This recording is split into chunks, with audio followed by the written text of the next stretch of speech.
Alright, so let's work on, or actually talk about conquering the 9 weeks project. It's the start of a new grading term. And that usually means for my students, at least, that you have a pretty good sized project due at the end of the 9 weeks. So I'm going to take you through and show you some tricks of how to conquer that project so that way you are not doing so much at the last minute. So the first thing is to obviously look and see what your project's on or who you have. So the one I grabbed is on the rulers of old, rulers of the ancient world. So that tells us right away we are going to be looking at people, more over events, and so, or the last one I did was on American expansion, so that was an event. So that kind of tells you what kind of resources you need to look for. So in this case, you are going to be looking for people. So this means rulers tells you it's going to be either a king, a queen, a dictator, president, or so on. Right? So the next thing is going to be to look at your rubric and see what is required of you. Okay, so here you can see a rubric. So up here it tells you it's time for a research project. In this research project, you will be studying a ruler who had a major impact on history. You are to study this ruler's life, what she or he ruled, and how it impacted history. This is a large project, so do not wait till last minute. So right there it tells you you should not start this the weekend before. You may use books, articles, the internet, documentary sources, and other resources available to you. Please note that copy and pasting from any source will result in a 0 for the project. This is to be in your own words.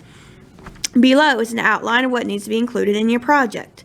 I will be using this outline as my grading rubric. This project is worth 200 points. So right away in these opening paragraphs, it tells you, gives you a general guidelines of what's expected, what's allowed, and what resources you may use. If a resource is not listed, you need to ask your teacher to make sure that resource is okay. It tells you what happens if you copy and paste.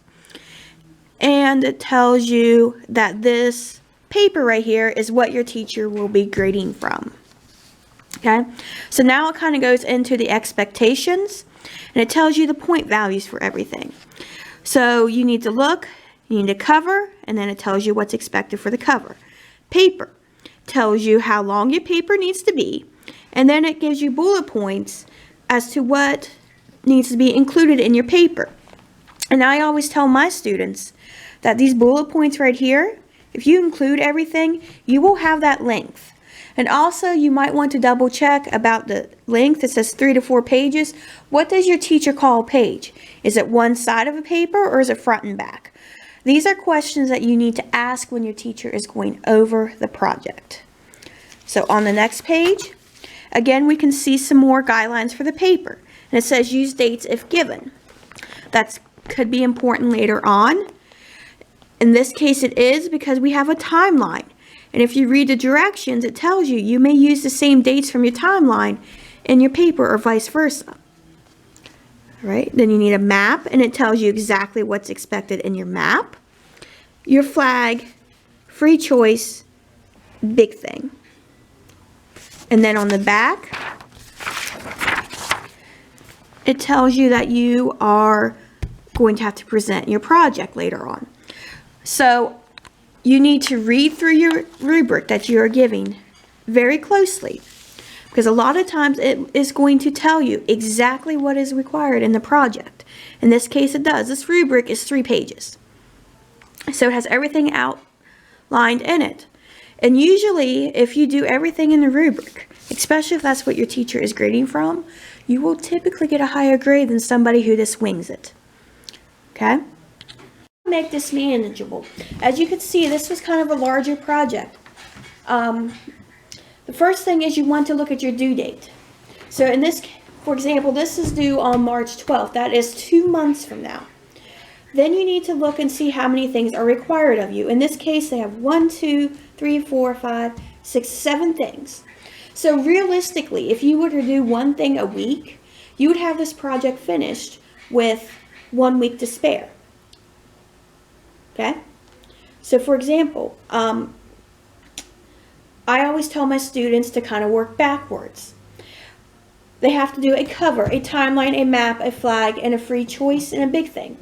Usually by the time you do all the research for those, you have everything you need to put your paper together. Right? Or you can do it the other way. You can do your paper first, and then you'll have all your information you need to do the rest of the project. Just depends on how you want to work on it. Now, I do encourage my students to set goals. So for example, if you get it, say today, your goal for next week, because it's Friday today, maybe you want to get your cover finished, or your timeline, or your map, or whatever. Okay, cross that off your list. Then the next week, you set yourself another goal to finish one more part. And then the following week, and so on and so on. Eventually, you will find that this does speed the process up, and you are not scrambling that last weekend to do your project. And I'm going to also tell you, your teachers know if you waited till last minute, because the quality of work compared to somebody who does last minute and works on it bits at a time, it's not the same. We can tell if you are rushing or if you've really taken your time and thought about it. Another thing that some students have told me is they take notes as they research. One keeps a notebook just dedicated to their history projects or their science projects or whatever. Or you can keep a folder on your Google Drive just dedicated to that project, so that way everything's in one spot and you know where your information is. You also need to consider how you are going to gather your information. Are you going to rely solely on the internet, or are you going to go get books? Since we are in the middle of a pandemic, you need to think about, if you are using books, how are you going to access those books? You need to check your library's hours, see if your library can get those books, because a lot of things are still closed or on limited hours. Internet, you need to ask yourself, do I have good internet connection at home? Do I even have internet? If you don't have internet at home or a great connection, you probably need to try to do your research at school, or ask your teacher if you can go print information to take home. You have to do a little bit of planning when it comes to this. And you may have to experiment. One thing may not work for you one time, it may work another. You need to ask guidelines on if pictures and the cover needs to be in color. In my case, it is in the rubric.